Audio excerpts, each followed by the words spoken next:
Hey, Charles. Hey, John, how are you doing? Good. You and I again. Yep, Yeah, the two of us. you're at the center. I am at the center. You s-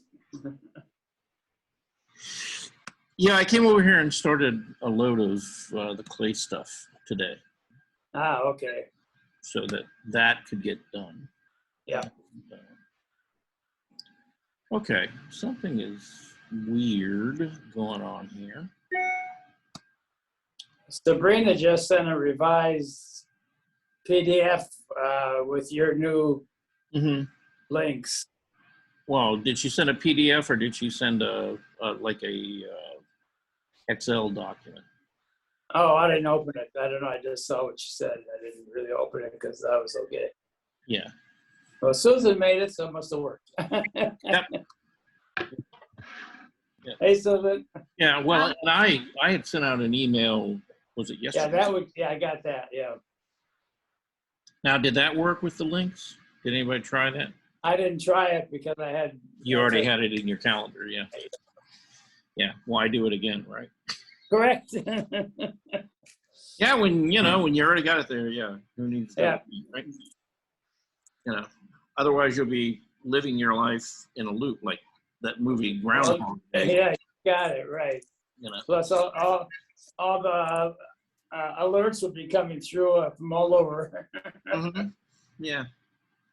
Yeah. Imagine that though. If you had to repeat kind of the same day every day for the rest of your life, what that would be like, with no variation really. Right. Correct. And being aware of it. Right. Yeah. Yeah. Boy. Yesterday was just like the day before. Yeah. If you could improve your life, that might work, but That would be the goal. You would try to make it better every day, I guess. right. So, anyway, how are we doing time-wise? Well, Hi, Susan. Hi, how are you? Good. okay. So it's the three of us now. Okay. No. And Don't feel bad. I was in Kermit's class earlier, and I was the only one. yeah, you had a private lesson, huh? Yeah, right. That works. Yep. It may be hard this week with the holidays coming up. It's just kind of a. Well, Yeah, the holidays and spring break ending, and it's a lot of things going on, probably. Right. Yeah. Yeah. Yeah, both holidays, right? Passover and Easter. Yeah. That's right. Yeah, Passover starts Friday. Yeah. Yep. Though I'm told that, people will be showing up tomorrow for the plein air class. Or neither of you are. No. Okay.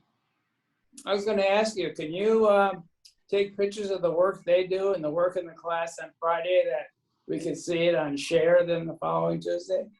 Well, what I've asked is, people in the Friday class for them to email me. Yeah, but they haven't been. No, they've been very remiss about doing any of that. It's like Right. they're out of the class, they're done, no more. So yeah, we're gonna have to find a way of working that out because. Well, maybe the plein air people might do it. Pardon? Maybe the plein air people might do it. Might, or the other thing is, as they're working, I might go around and take photos of Yeah, right. That's what I was thinking. their work toward the end of the day. Right. Not let them leave until I've got a photo. There you go. Right. Now you got to stay here all night. You're waiting on me. Hey, Armando. I find you. You There's gave your me fun. trouble because Sabrina sent the email at the last minute, Yeah. and I was using the other one. But I'm glad I found you. Okay. Well, you could have used either. They're the same. Mm-hmm. So Back to the same place. let me say first hello to everybody. It's good to see all of you again. Yeah, it's been the whole week. Yeah. And Thursday, we're gonna be outside, eh? Well, yes, we are. Yes. And we are going to be at Morgan Falls Park. Morgan Fall, the same place where we went 2 or 3 years ago. Yeah. Okay. Yeah. Now we're going to be in the park. Okay. So don't go down Oh, we won't be by the river. No, we're oh. going to go. Yeah, we're going to go up to the top. Oh, okay. On the right, on the Yeah. real park. Okay. Yeah, where there's parking, bathrooms, covered shelter, Okay. right? All right. Those three things. All right. We'll be in the park with Yeah. the kids. Okay. Yeah, You might need that. It's supposed to be raining Thursday morning, right. but they've been clearing up. Well, that's why. Yeah, that's why we're doing it there. And really, the first part of the day, I'm going to show people how to set up a French easel, and just kind of go over things that they might want to have available. And then we're going to try to do some painting that day, but we'll see how it goes. So, Mhm. but yeah, it's going to be kind of like, hey, this is how you do it. So, and I'm going to show a couple of different versions of plein air boxes so that people have an idea of what's out there, in case they're so inclined to want to go out and buy them. So, okay. Okay. Anyway, good to see the four of you. Okay. And I'm going to stall here a little bit. Okay. I'm going to start sharing some stuff. And, but then we'll get into the critique part in a little while. I just want to give people a few minutes to get here. But I did want to share this. These are some photos I took while I was in Valley. And this is the view off my front porch in the morning. Wow, nice, very nice. Yeah, I know. It's yeah. I kind of bought the house for the view, really. I say, how's the house coming along? It is. It's I've got 2 rooms painted now. I've got the carpet up off of one of them, and basically replacing the flooring and the ceiling. I like those big flowers. Yeah, well, it's a dogwood tree. It's a dogwood? Yeah, it's a dogwood. It's right there next to the house. Yeah, but the one on the ground, almost on the ground, they are big. They look bigger than dogwood. Well, that's because they're real close to you and they're not on the ground. They're way up in the air. They're probably like 15 feet off the ground because. No, the one on the bottom, keep going down. Oh, okay. Yeah, all right. You're not looking at the picture, you're looking at the list of pictures. Okay. Yeah. All right. Yeah, communication things, yeah. So, as you can see, it's like every morning there is. During this time of year in fall, the sun lines up right there. And, during the winter, you don't even see the sunrise because it's way off to the right. Right. And during this, midsummer, it's way off to the left. So it changes, as it goes across that horizon. But it's a nice view. Yes. And there's I thought this was particularly nice with the light coming through the clouds. It's kind of like something that you would. There's a hill on the back. There's a what? Kind of hill on the back. A small mountain on the back, or just trees. Oh well, right down here. In between this dark set of trees and these trees over here is the Chattahoochee River. Oh, I see. Yeah. Okay. Okay. So, this is why they call it Valley. It is a valley and the river runs through it. But, it's pretty up there. It is. It's nice. And then, the one you were, these are azaleas. Yeah, those are azaleas. Yeah, but I took a picture. I just like the light on them. That would be fun to draw that. Those are, Yeah. It would be fun to draw or to paint. yeah. Yeah, I would want to paint it. I don't know that I would want to draw it. There's there's a lot of really kind of like subtle shifts in value there that might get difficult in a drawing. Way then- too difficult, way too difficult. Yeah. But it reminded me of a painting that I saw at the Chicago Art Institute of, well, it was a figurative piece, but it had a lot of flowers, not azaleas in it, but another kind of white flower, and they were beautifully done. And then I went to Columbus on Friday, and on my drive down, I cross over. There's a lake down there, and this is the sunrise at the lake. And there's a little restaurant. I haven't eaten there yet. I'm gonna go check it out. It's called Backwaters, and it's looks like a fun little place. Yeah, you can sit out, and look at the lake, and it's right there, by the lake itself. Now this was a panoramic shot. That's why you see the dock on both ends, it's like 100 degrees. So there's the view going. And they got some beautiful homes along there, And, the homes there, kind of start in about the $400,000 range. Nice little community. So. Which is not bad, just not bad for lake frontage. No. No. Well, it is Alabama. Oh, okay. What can you say? It is Alabama. So, but no, I mean, it's a nice place. Yeah, it looks very nice area. Yeah, it is. Yeah, and it's like the more time I spend there, it grows on you. It really does. It's not a bad place. And I can always, I can always run back across the bridge into Georgia if I need to for some reason. Was that about two hours away from Atlanta? Hour and a half. Yeah. It's literally just across the bridge on 85. The very first exit as you enter in Alabama is Right. one you take to go to my house. Okay. And then I wanted to share something from the Columbus Museum. I found there were two paintings down there.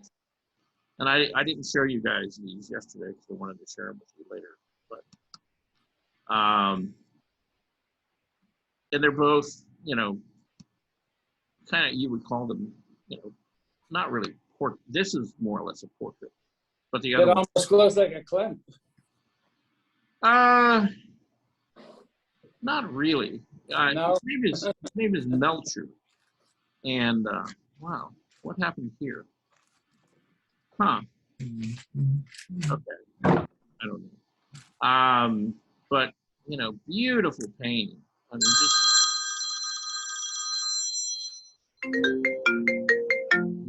okay. But the thing I really liked about this, let's go back to this, was the actual paint surface and the technique on it is just really well done. I mean, it's just really nice paint application to it and change in value. Now, this is not supposed to be, this is supposed to be like a mural painted on a wall. It's an interior. So, he, he's not really trying to create like distance and depth in there the way you would in landscape. But, it looks like a painted mural and, because of the stylization of it. But then he comes to this little table and this little still life in here. It's really just, a lovely painting. I've got a close up of his face and stuff.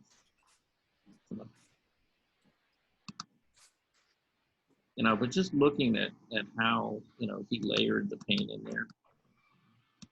And like the wooden trim work, in the background here, the wall.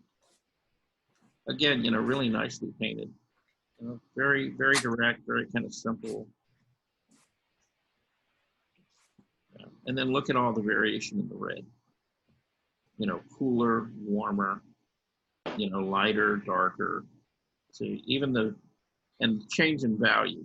So he starts off with a very cool, dark red back here, moves to something that's a little bit lighter in value, but not really much different in temperature. And then he goes to this much warmer red here. And then he goes back and he darkens it again to kind of push this back. Notice how the lighter area of the jacket here, it's not quite equal to the light in here. So there's this really kind of subtle value shift that's just enough to push this back and let this come forward. So you know, he was very conscientious about, you know, how he mixed the color, how he laid it down. And it was really, you know, very effective. What do you think he mixed to get the darker tone? Because the value, because the tone is pretty much the same. Well, yeah, I think he probably took like a violet, you know, and added to the red to cool it down and darken it a little bit. You know, when you're talking about over here. Right. Now he probably used a color, you know, that we call alizarin crimson, which is a very dark red, but it's also very transparent. Okay. You know, so it's very dark, very transparent, and it's cooler in temperature than like a cadmium red. Right. And the thing is, I don't think he used the cadmium red over here on the warm side either, because it just, you know, it doesn't quite look like a cadmium.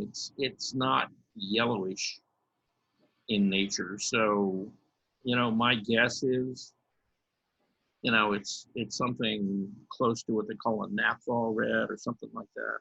It seems like it's still a little bit cool. I seem to see like blue tones. Yeah, a little bit. Yeah. And you know, and he may have actually mixed some of the cadmium and some of the alizarin together to get to this, you know, kind of halfway point. But again, you know, he really thought about what he was doing, you know, as he made this progression in color and value, you know, throughout the jacket, you know, and really all. Wanted to, in particular, I mean, if you look at the paint application, and notice how the brush strokes move, you know, and they've got a direction to them, right? So very intentional about, you know, the direction that the brush strokes are going down. And you see how he kept the edge of this face soft, you know, by breaking that up and not making it like a crisp hard edge, but, you know, letting the light kind of, you know, filter into it a little bit and lose that outline. So in essence, what happens is, you know, soften this edge so that the nose and that all of sort of the sharper edges, you know, in the facial area itself kind of move forward of all of that. But, you know, it's highly simplified, but at the same time, you know, it's accurate. The value is accurate. The color is accurate, and it turns. You know, it turns form. So, but yeah, I wanted to show you this piece, and then I had another piece I was going to show you. Let's see. But was, you know, really, you know, impressed by this painting. And this is a good sized painting. It makes, you know, a good 5-6 feet tall. It's, you know, almost a life-size figure. John, if you're talking, I can't hear you.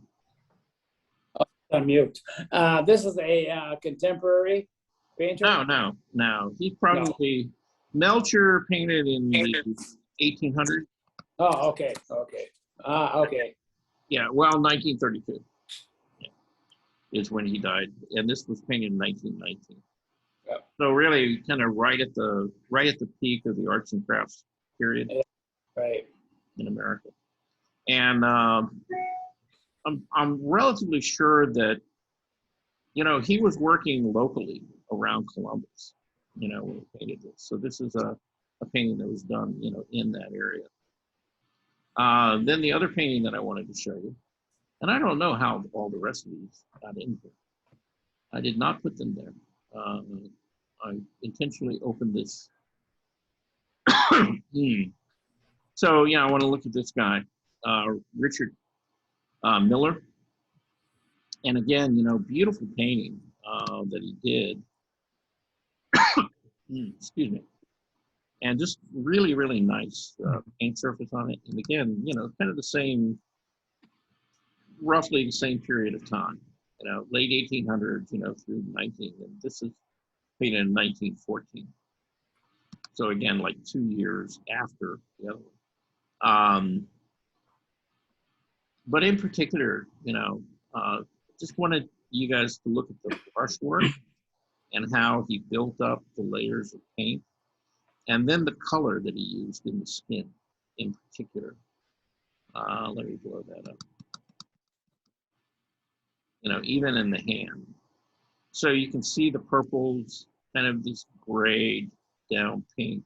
And then he goes to this kind of almost orange or yellow mixture, you know, in the skin tone. Again, very muted, you know, very soft.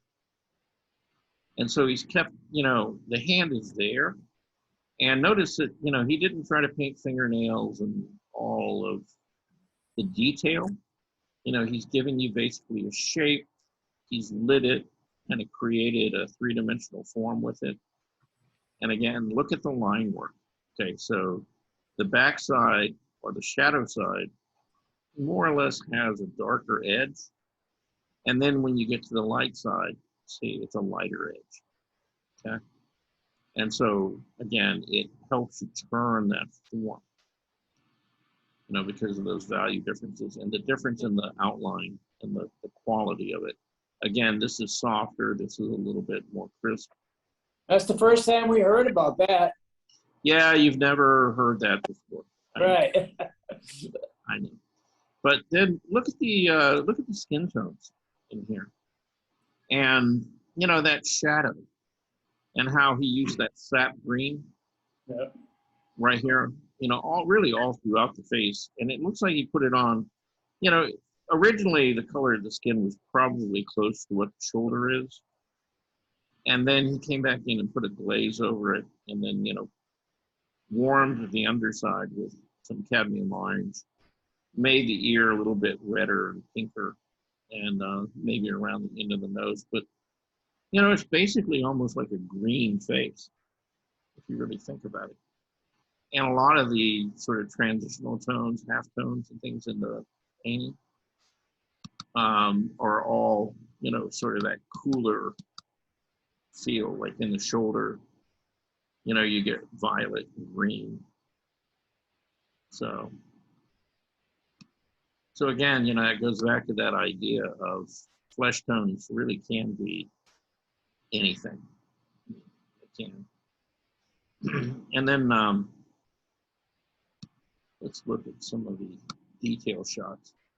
So, you know, you can look at this painting and it's just little abstract paintings everywhere. You know, there's no attempt at detail there. You know, it's just color and brush strokes. But then you step back away from it and it all comes together as, you know, a final image.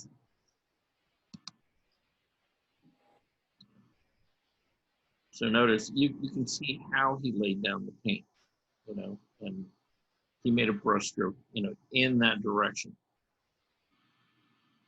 And just really nice, effective way of working. So,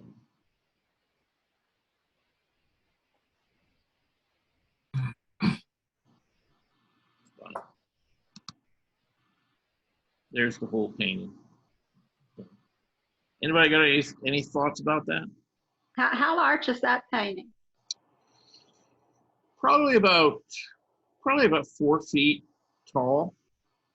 You know, it's not nearly as tall or as big as the other one.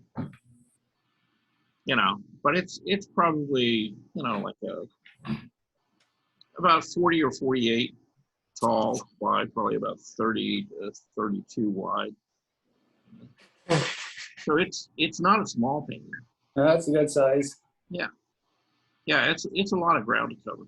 So, but again, and I'll try to look more of his and Melcher's work up, and take a look at them more closely and share them with you. Okay, but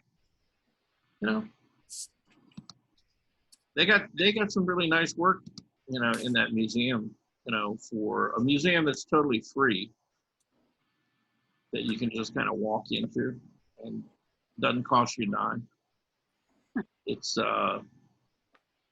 it's a nice little thing to have. So let's jump in and let's start looking at people's work, okay? And we're going to start at the bottom of the list today with Miss Susan Adair. Is that okay, Susan? Yeah, it's fine. Okay.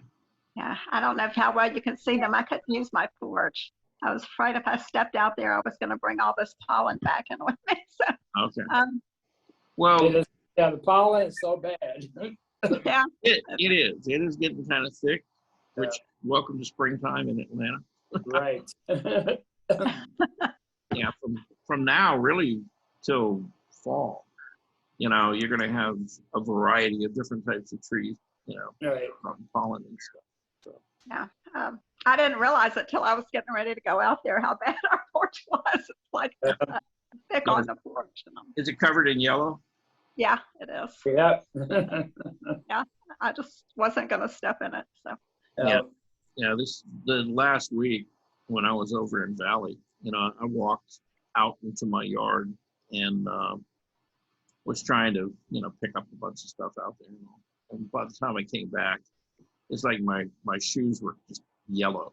They're black leather shoes, but they're totally yellow. Pollen is everywhere, so it's crazy. But let's talk about your drawings. Okay. I hope you can see it. I don't know it. I can, and it looks like, well, I guess this was white paper, right? Quote unquote. Yeah. Yeah, not a toned paper. But in looking at your gesture drawings, okay? Yeah, right. Susan, your proportions are getting much better. They're what? Your proportions are getting much better. Thank you. They're improved considerably. Which is it's good to see, and particularly on those quick drawings, because that's what you're focused on, right? And so that's a nice little page, of like figure studies. Now you're still kind of drawing on the outside, kind of like a wireframe, and but I'm seeing places in here where you're beginning to break, inside the figure again, and so it's good. I mean, you're kind of catching on, to that whole thing. Now, let's go to this drawing. Yeah, that was the one I was having trouble seeing, actually. I just, Right. I was going to email you for a picture, and I just got away from me. I just, Okay. And did I send you the pictures? no, I never asked for it, so you didn't Oh, send okay. it. I just kind of thought I was going to, and then I just kind of got a little lost in the shuffle. Okay. All right. But, Well, and you did. Where your quicker drawings, the proportions were getting better. Yeah, this one got a little kind of out of, crazy and distorted. But even at that, there's some nice things going on in there. You're getting much better at laying down kind of broad areas of value and tone. Your work, and the way that you're using line and varying the line is much better in general. So, I mean, you're picking stuff up, and, I guess all I can tell you is don't let the proportion thing frustrate you. Okay. I mean, okay. some drawings go that way, they just get away from you.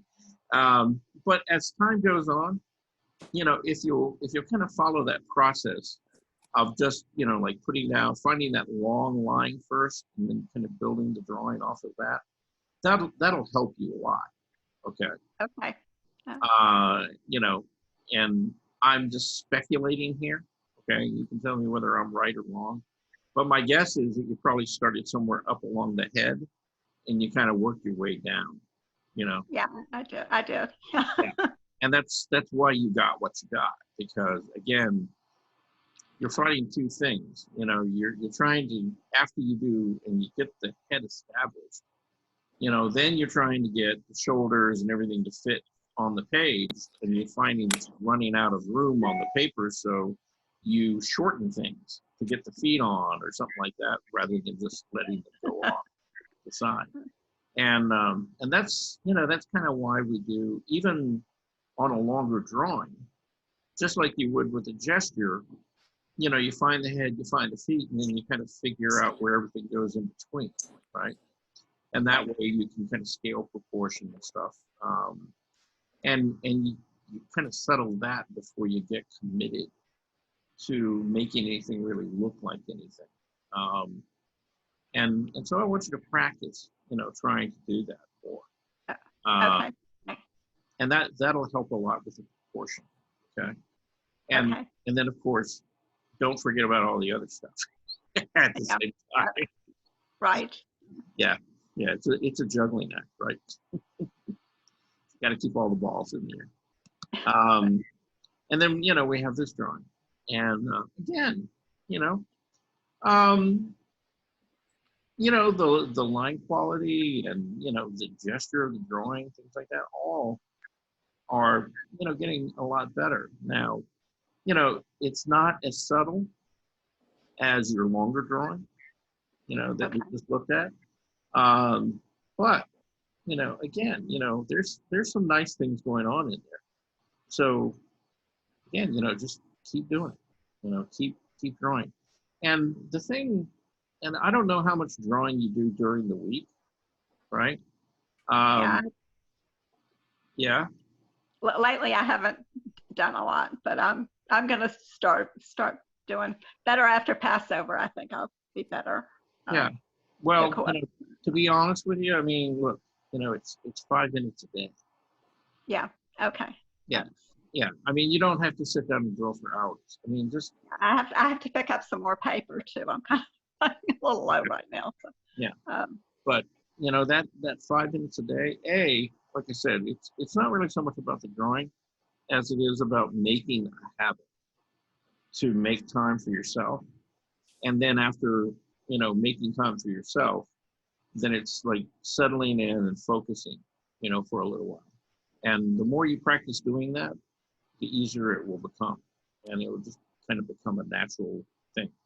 And Okay. so you can stop anywhere, anytime, you know, get out a sketch pad, a pencil, and draw. You know, and I know, you know, most people think, you know, well, that doesn't sound too hard. In fact, it is. It's really very difficult in modern life as we know it. So, but you know, just try to practice more, you know, and you know, it doesn't have to be figures. It could be like you said, the flowers. You know, you draw those. Now, the one thing I will encourage you to do though is while you're drawing that 5 minutes a day, try not to draw from photos. Try to draw actual things around you. Okay. okay. Yeah, you know, cups, forks, spoons, your shoes, you know, your husband sleeping, you know. Oh, he'll love that. Yeah, you know, I mean, you know, Okay. yeah, whatever's right there around you. I mean, it's all fair game. So, you know, just practice. And again, you know, it's like 5 minutes. You know, you're not worried about finishing anything. It's more about just making the habit, practicing some of those skills. Okay. Okay. All Thank right. you. So let's go to Miss June Wang. I saw her. Yeah, Hi, June. here. There we go. Okay, we hear her. Okay, so, all right, so we remember this lady in the chair, okay? And overall, your proportions are good. You got the angle of the figure really nicely. Now with laying in the tone, you know, the when you're laying down the tone, it's kind of taking over in this drawing, right? And you could soften some of that back by taking a finger or a paper towel or something like that, and just softening back, you know, some of these kind of scratchy looking lines in the background and making them softer. If you made these softer, then the figure would pop out, you know, and come forward. Right now, they're kind of competing with each other. Does that make sense? Okay. Yeah. Yeah. So, and this was a longer drawing, wasn't it? Wasn't this like a 30-minute drawing? Yeah. Anybody? Yeah. Yeah, it was was it 40 minutes? Yeah. I mean, It was long. It was a little longer, yeah. Yeah, we had some time doing it. So, Yeah, this is the longer one. I think. okay. So, again, you know, kind of, you know, your proportions and things, and you're getting the figure on the page really well, but start trying to pay more attention to when you're laying down values and things like that. Trying to make it a little bit softer, a little more subtle. Okay. Okay. Yeah, because if you don't do that, it's going to be competing with the line work and the figure. Okay. Okay. You know, same kind of thing here. Okay. Again, your proportions, you know, where you got the figure, how you have her on the page, everything's working pretty well there. It's the fact that you don't have any contrast in the line work, you know, between how you lay down the tone in the background and then what you did on the figure and stuff. So it all just kind of feels busy, kind of scratchy looking, right? And so, you know, use that finger that you got there and just kind of rub things back. If you don't want to get your fingers dirty, then use a paper towel. Yeah, I mean, you know, some people don't. You know, it's fine. So, you know, just you know, soften some of those things back. And the thing is, you can go either way. You could either rub back the values and the tones on the figure, you know, and leave the background scratchy and kind of, you know, very lineal. Okay. Yeah. You know, and or, you know, I would probably go with rubbing back the background and softening the background. Yeah. And that would make that figure pop forward for you. Okay? Okay. All right. Here, okay, so these are some of the quicker drawings, right? Yeah. And again, you didn't have a lot of time to lay in a lot of tone and stuff. And see, you know, you've got this kind of nice flow to the figure here. And so you didn't overwork it, and that's good. So yeah, that's a nice little gesture drawing. This one is too, if you were not laying on her back. So, Yeah. Go that way. yeah, now she's not laying on her back. So, and you know, and she's there, she's on the chair. You've kind of sawed off the legs of the chair a little bit. You know, I think the legs are a little bit longer. Not on her, but on the chair itself. I think the legs would probably come down to about here.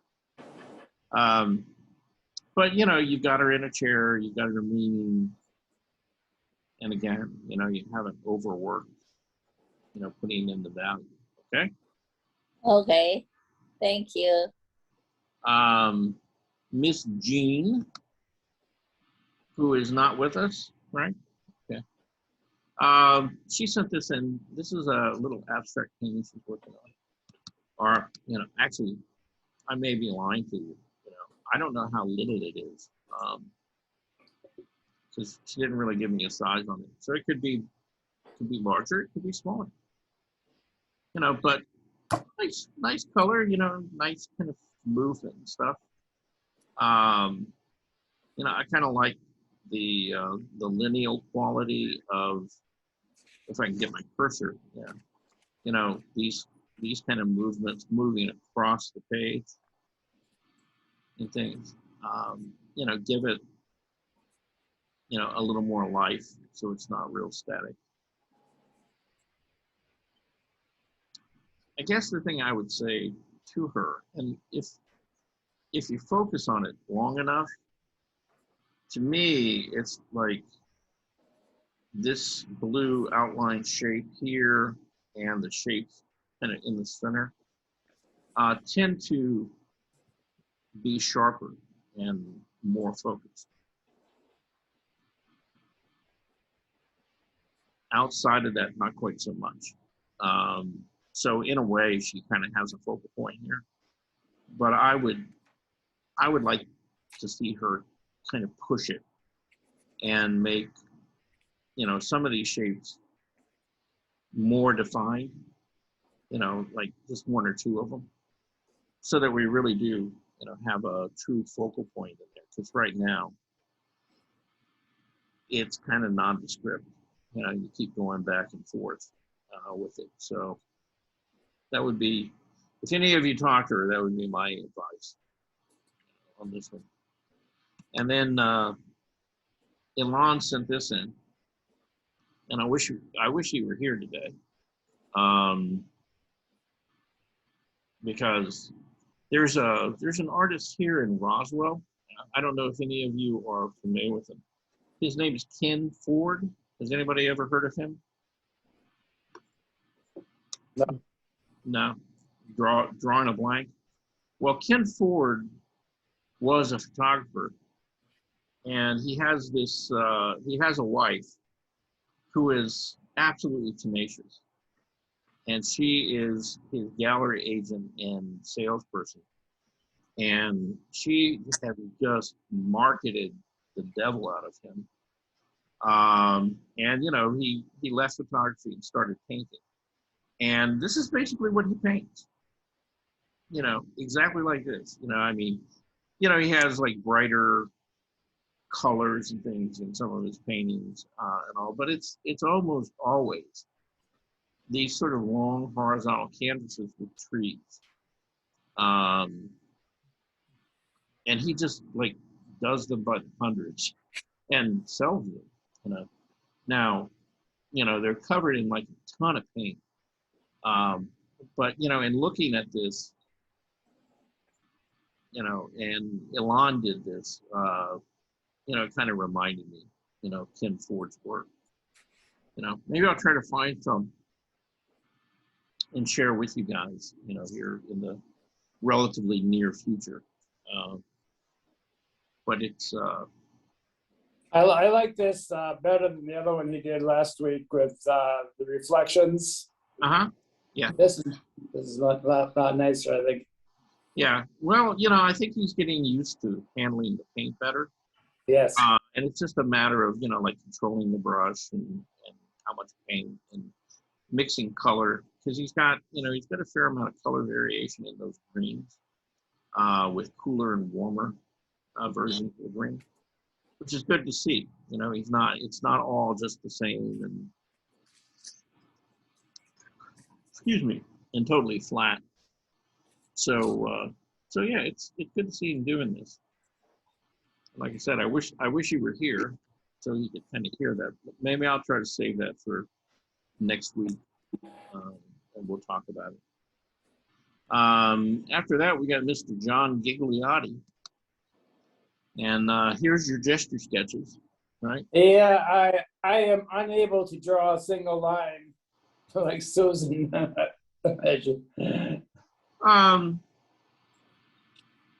And guess what, John? What? That's okay. Oh, okay. And I'm fine. You'll eventually get a little more confident with your proportions and things like that, and stop restating things. You kind of did it over here to the left in a smaller figure. Correct. Yeah. Yeah, much simpler and much easier to read than say this piece. Now, overall, again, you're seeing the angles and the proportions and things like that. It's just, you're not feeling comfortable with it yet, and so you're going back in and restating a lot. And it's that Conte, which is the second time I've tried using that. So. Yeah, well, and don't stop trying using it. Keep working with it, and you'll get the hang of it. Now, the other thing is, in looking at the Conte, I'm seeing it more in this. Now, was this third figure that you did, or was this one of the earlier ones? Or do you remember? Which one? The one over to the left. That was the first one. That was the first one? Yeah. Okay. Well, for whatever reason, you were a lot more sensitive about the pressure and varying the pressure. Right. I know. I can see that now. Yeah. And over here, you just, it seemed like you were in a hurry. You were just trying to get it down. And I guess, the thing I would say about that, and I've said this before, is don't worry about finishing it. Right. I'd rather see you slow down right now. And whatever you drew, whether you just drew the arm and the head, right? And then never really got down to the rest of the body. I would rather see you do that and do it well and really kind of think about what you're doing than be in a hurry just to get from top to bottom. Okay? Mm-hmm. So just keep that in mind. Now this is a really nice little landscape, little watercolor, and nice little pastoral scene. I like what you did with the sky. You got this kind of bluish violet, Right. back there. Yeah. And it's a nice play against this kind of yellow green grass that you have here in the foreground. I keep losing my cursor. Oh, here it is. It's way over there. Okay. But yeah, really nice, almost direct conflict. Almost. Right. Correct. Right. Each other. So yeah, that was a nice play. And then of course you got the red against the green. The more Yeah. Right. standard green. And so you've got a lot of complementary contrast going on in the painting. Composition is it's a nice composition. I like the way you kind of lead the viewer in, from the bottom up to the sheep here, and then across, and then back to the barn, and then down the trees, and up in the foliage and stuff up above it. So there's nice movement through the painting, and keep at it. Keep. Yep. Thank you. Yeah. And then you sent me this, and you said, I'm still trying. Right. Yeah. Okay. And look, Rome was not built in a day, right? And the thing Right. is, and this looks like charcoal. No, that's graphite. Is it graphite? Okay. Yeah. But you see, you're getting a lot more variety in value and in the way that you're using the graphite, because you're smoothing some of it back. You're leaving some of it a little bit sharper and tighter. And, you haven't got it quite all worked out where it's all kind of coming together Right. yet. But you will. It just takes time and practice. But there's a lot of good stuff going on, particularly with, like in her neck area down here, Mm-hmm. and how you're lifting out and finding the lights and the shadows. And, it feels like the neck sits up under her head and connects to it. Now, one thing I will tell you that you might keep in mind, with women's necks, they're always narrower at the top, wider at the bottom. Yeah, you told me that last time, and I actually did narrow it down from what it was originally. Okay. Yeah. Yeah, it still feels a little thick at the top, a little bit heavy. And in men, it's just the opposite. Right. Correct. Yeah, so they're much broader at the shoulder than they are at the head. So yeah, just kind of keep that in mind. When you're doing that neck, and usually,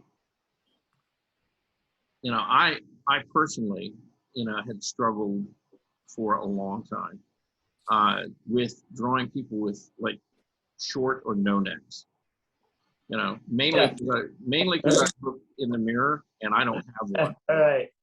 So I have head, and it's just directly attached to my shoulders.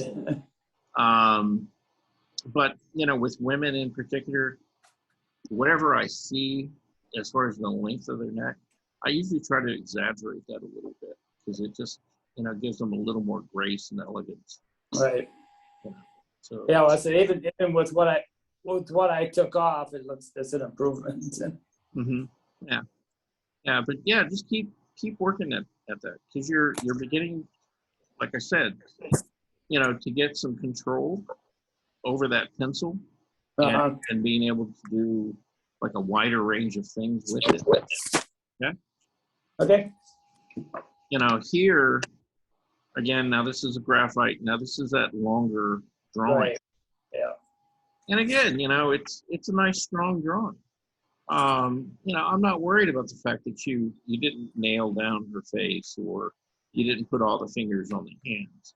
The fact is that, okay, the arm is going to the right place, the length of the legs and the angles and things are all kind of sitting where they need to be.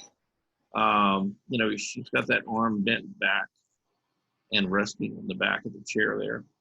So, all those connections and things are all pretty good. The gesture and the movement of the pose,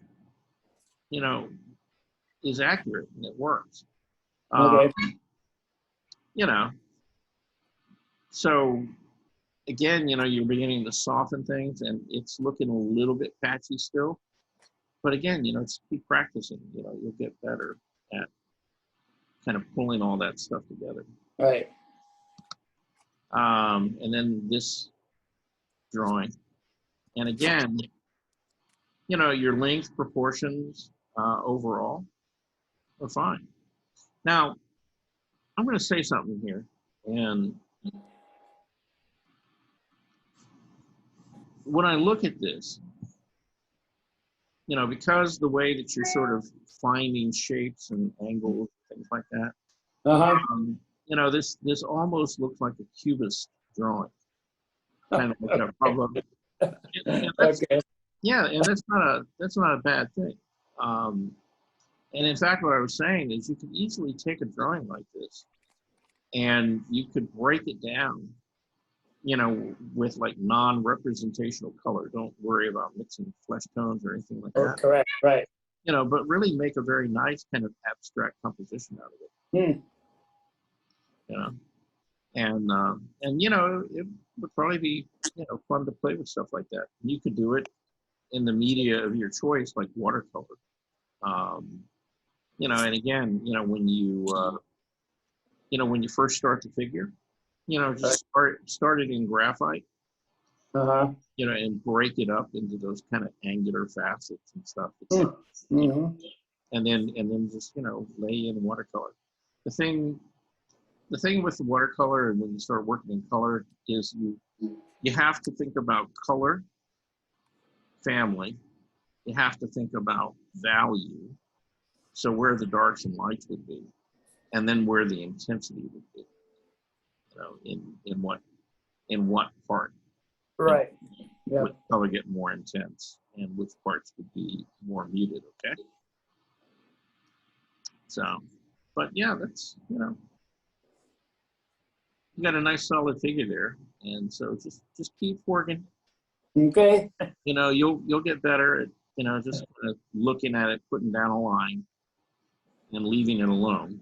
right, You know, yes, that's always the problem because it's like, well, is it here or is it over here? And so you can go well, back. with the graphite, I use an eraser a lot, and with this Conte, I did not. I don't know if I couldn't, the kneadable eraser doesn't really do much with the Conte, does it? It does actually, yeah. It didn't for me, I don't know. Yeah, well, it may be the paper that you're using too. Oh. Now, one thing, you see when I lay this out and I get to kind of this stage, this is where I grab a paper towel and I rub the whole drawing back. Right. And then I'll go back in and I'll lift out lights in the eraser because you've already got the midtones and darks. And because those haven't gone away, even though you've rubbed the drawing back. Right. Yeah. And then after that, then I'll go back in and I'll restate just the lines. Wherever I think it really needs a definite line or a darker value or something like that, I'll go back and kind of punch that in. Okay, So thank you. Eloise is not here, but these are her figure drawings. Now, you know, overall, I mean, they're nice, sort of wiry, you know, outliney little drawings. You know, she's getting better at looking at where to break shapes and forms. You know, the line quality though still is kind of like a coat hanger, you know. And I've talked to her about that a few times, about trying to vary the weight and pressure on the pencil. And particularly, you know, any kind of area that's got compression, like this leg and hip, you know, down on the chair, she could have used a much darker, stronger line there. Okay. And then, you know, kept everything else lighter up here, and it would have kind of anchored the drawing and given the figure some weight, and told you a little more about what was going on there. So that's my main thing with her, is just get her to vary, you know, vary the line weight and stuff like that. Okay. So guess what? That's it. I didn't see Armando's stuff. Armando didn't send anything in. Well, that's not good. Yeah, he didn't. Okay. Yeah. So I've got a couple of drawings I'm going to share with you. I did these while I was in Valley. I finished them while I was in Valley. This is an idea I've been working on off and on for a couple of years now. It's Ulysses and the Song of the Sirens. And this is kind of the contemporary, you know, version of it. And this is about, well, you know, the live area is about 11 by 14. It's on about a 16 by 20. And again, you know, this is just drawing figures, you know, kind of out of my head right now. And, you know, I was happy with this drawing. I'm going to put it in a show at the Atlanta Artist Center here. And, you know, there's a lot I like about it, but I'm probably going to do it at least, you know, 5 or 6 different versions of this and try to develop it further. You know, but it's one of those narrative pieces that I've been doing. And then this is a piece that I started actually in a class here at Benson. We had gone down to the Heritage Park here, you know, in Sandy Springs. And, you know, we had a model with us, and so we put her on a bench. And I started this drawing. I didn't finish it. And so, and this is on like a hard panel. It's not on paper. And so it's like this gessoed panel that you can buy, you know, at the store. And it's about a 16 by 20 in size. And what I did with the colored pencil, because this is all sepia colored pencil, is I took the colored pencil and I took turpentine and a brush, and areas that I wanted to kind of fill in more solid is I went over the Prismacolor and just sort of dissolved it. And, you know, that's how I got sort of the darker values for the background here and the tree and the dress and even in the hair, is by just, you know, dissolving that and then going back in and working with it. So turpentine over Prisma? Uh-huh. Okay. Yeah, just, you know, like, you know, regular paint thinner. Yeah, right, I know. Yeah. And it will dissolve it. Another thing you can use is alcohol, like rubbing alcohol with it. Yeah. And it kind of has a very similar effect. It evaporates and dries a lot faster Right. that way. And see, the thing I like about the turpentine on this surface, because it's a hard board, is that it will stay wet a little bit, and it gives you kind of that watercolory feel to it. You know, it softens everything quite a bit. Now, How'd you get the texture of the grassy area and then the cushion and the bench? just, you know, just layering, you know, going back and changing the angle on the paddle. Okay. with the pencil and building it up. You know, on this particular surface, it's so hard that, you know, the Prismacolor, when you go over it, unless you're really putting quite a bit of pressure down on the pencil, it really won't make a very dark mark on it. So you've got to hit it and just build it up slowly. And if you get impatient and get in a hurry and put too much pressure on it, then it just sort of kind of clogs up the surface and gets kind of mucky looking. Now, one of the things that I did is I like this whole area back here. You know, I kind of filled in with pencil and then I went over it with the turpentine. And I originally started off drawing and kind of outlining the leaves. And then as I was putting in the turpentine, I would take some of what I was lifting and I made these sort of mid-tones, you know, on the notes themselves. But, you know, as I got further back, you know, I just filled this whole area in. And then I took the electric eraser and I erased out the lights in there and just lifted. Oh, you can still do that even with the turpentine? Yeah. Yeah, you can. You know, and I'm still kind of experimenting and playing with that process. And the next board I get, I'm going to get one of those really smooth clay boards and try this on it. This had a little bit rougher texture to it. It's a nice effect.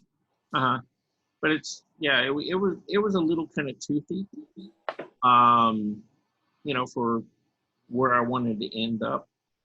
But, you know, again, you know, it was a fun kind of experiment. And, you know, my original thought when I started this was I was going to sort of do an underpainting and then actually put color over it. But, you know, I've kind of decided that, no, I mean, it can just be a drawing, you know, on that hard surface. And so I'm going to kind of go with that. Now, one of the things that I'm going to have to do, and, you know, this may create a disaster. I have no idea. You know, I'm going to have to experiment with it and see. Is, you know, because it's on the hard board, most drawings are put under glass, right? Protected. Yeah, right. And in this case, you can't put glass over it. And so, Right. Yeah. so I'm gonna try to find a clear acrylic spray that I can spray it with lightly. And I think I'm just gonna have to do it like real slow and like put down like a passage on it and then let it completely dry and then come back. Yeah, you could make your own frame or get a custom frame that would have a deeper insert. Well, I could, but you know, I mean, it being on that hard panel, it's already raised, and you can just, you know, I mean, why bother getting a frame for it when you can just kind of fix it the way it is? So, so yeah, my intention is just to, you know, not frame it and you know, just kind of hang it the way it is. Now, this last drawing. Again, this is on the very same gray paper that I, you know, as the drawing that I first showed you. And again, this is 11 by 14. It's just, you know, a passion flower. I seem to be a bit obsessed by passion flowers. They're such weird looking things. You know, you really don't have to leave the planet to find exotic life forms. You know, I mean, there's some bizarre looking stuff out there in the world, and you just have to look around for it. But that looks almost like an underwater jellyfish type thing. yeah, it does. But yeah, it looks a little bit alien, kind of spacecraft or something. But it's an actual flower. They grow all over the Southeast. Are you familiar with them? No. Down here, I think they call them pawpaws or maypaws or something like that. Yeah. No, I've never seen one. Yeah, but they're actually called, you know, I mean, the actual name of them is passion flowers, and they have a wide variety of, you know, and they're beautiful colors, you know, purples and yellows and all kinds. Oh wow! But yeah, they're very bright, and, you know, beautiful really fine, intricate flowers. So anyhow, so that's it. That's the show today. Okay. Anybody got anything we need to talk about before we go away? I have a question, and it's just something that might happen in the future. Because we're starting to think about downsizing a little bit. If Mhm. we move out of the county, I can still take the classes if I pay for them. Is that right? Absolutely, yeah. That's only for on-site, the virtual. is- Yeah, but yeah, I mean, look, Susan, you know, I mean, you can always take a virtual class. It never costs you anything. Okay. Yeah. If you're taking on-site classes, that's $100 a year. Yeah. Well, now, okay, let's talk about that a little bit because, okay, where they kind of get you at is that to be put on the mailing list to get Right. the class scheduled and stuff like that. Right. Yeah, you've got to, you know, you've got to be a member of the center. And so, yeah, and you have to sign up for that every year. And I can't hear. Let me go.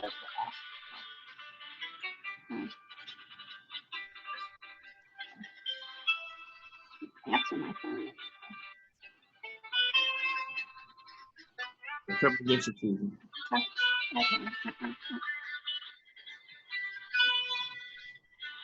My phone's not working. Okay. Yeah. Okay. Yeah. Charles, you could just send out emails to virtual like you do with Bob and that, right? Yeah. Yeah, I mean, you're already on my list. And so, yeah, the only issue you would run into is if you were trying to take like classes from Kermit or somebody else.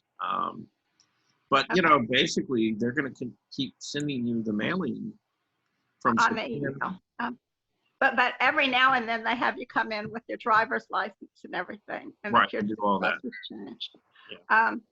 Yeah. So, I mean, we haven't done anything yet. And I'm assuming, you know, as long as we still own this house too, that I'm Mhm. okay here. Yeah. But if we do happen to move like to Cobb County or DeKalb County or something. Right. Yeah, if you come hang out in Smyrna with me, yeah, they'll charge you like an out of county fee. Okay, but I can still, I can do that. So Oh, yeah. I'm not, okay. No, Okay. Susan, you're always welcome. Yeah. No matter where I live, right? No matter where. Yeah, if hey, look, if you want to move to China and attend Zoom classes here, that's fine. Hey, one of the women in Kerm's class lives in California. Yeah. Well, hey, look, you know, I mean, you know, if you know, if they keep going the way that they are here, you know, I may be, you know, in Mexico or, you know, some other like Albania or somewhere like that teaching the class. So Yeah, right. you know, Okay. And I appreciate that. but you know, but yeah, just yeah, I wouldn't worry about it too much right now. Again, you know, it's like when they want you to come in and sign up again and stuff. Okay. Well, I mean, we haven't even found anything yet. We're just starting Right. to Yeah. look. But, Yeah. Are you looking at Cobb County? yeah, we're looking in Cobb and we're looking in DeKalb and we're looking in Fulton. So Mhm. maybe we'll actually find something. But, Yeah. Yeah. Are you looking specifically for like a senior community, or are you looking No, we're for? actually looking for a ranch. We're on a 3-level house Okay. right now. Yeah. And the steps are getting a little much for, That's- yes. Yeah. And we're also way up a hill, which is also getting to be a hassle at our Okay. age. Well, you know, I could highly recommend the city of Smyrna. Smyrna. Mhm.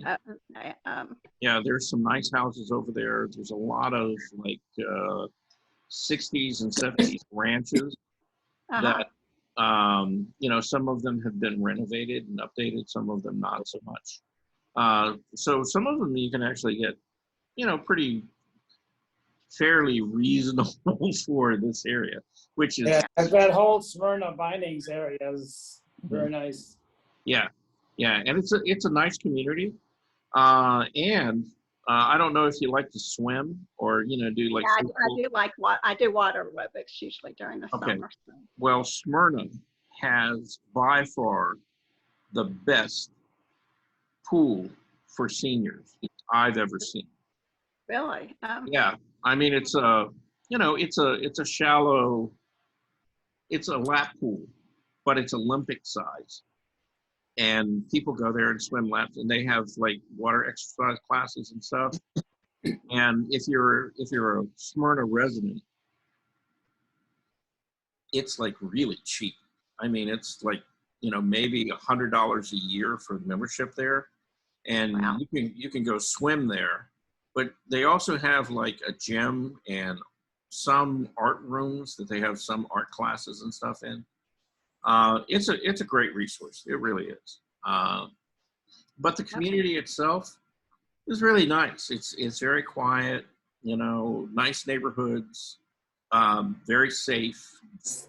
You know, so you know, just I mean, look into it.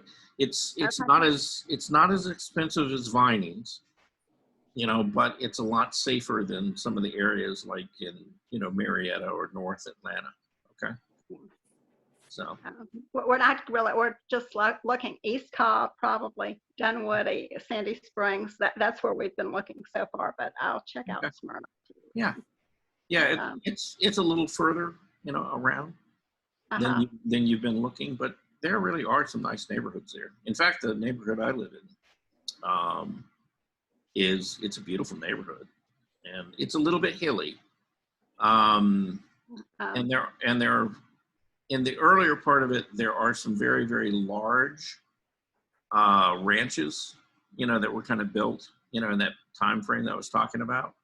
And then further up the hill, they have a lot of cedar contemporaries, and it's you wouldn't want those because, again, you know, it's like 3 or 4 or 5 levels in the house, you know, too Yeah, many well, stairs that's and just stuff. really- I mean, we'll take a ranch with a basement, but other than that, I don't think we want to be Yeah, climbing stairs and stuff like that.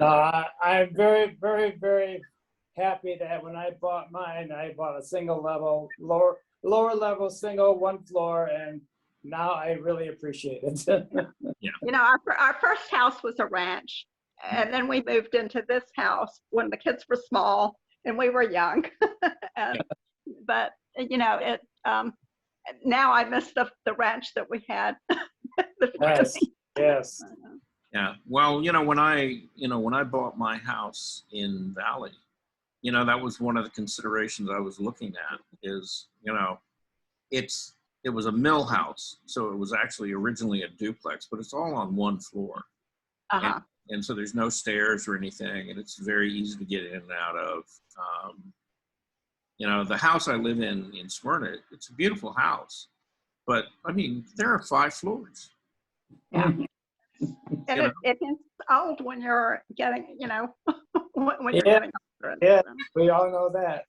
Yeah, you know, I mean, it's like when you're in your 20s or 30s, you know, you don't think about that, but you know, I mean, I hate to admit it, but And sometimes, we don't have a bedroom on the main floor either, which, you know, probably makes it. Oh, wow. right? Yeah. Well, my studio is in the loft, which means that from So the bedroom level, I have to go up 3 levels in the house to get to the studio. yeah. So it's kind of like, Yeah. it's always up and down stairs there. So, Okay, but you're younger than I am too. well, I am 67, so, you know. You're a little, yeah. I just turned 70 so Yeah. you know, it's just Oh, but it does. I just turned 81, so I'm glad I'm on a single level. Okay.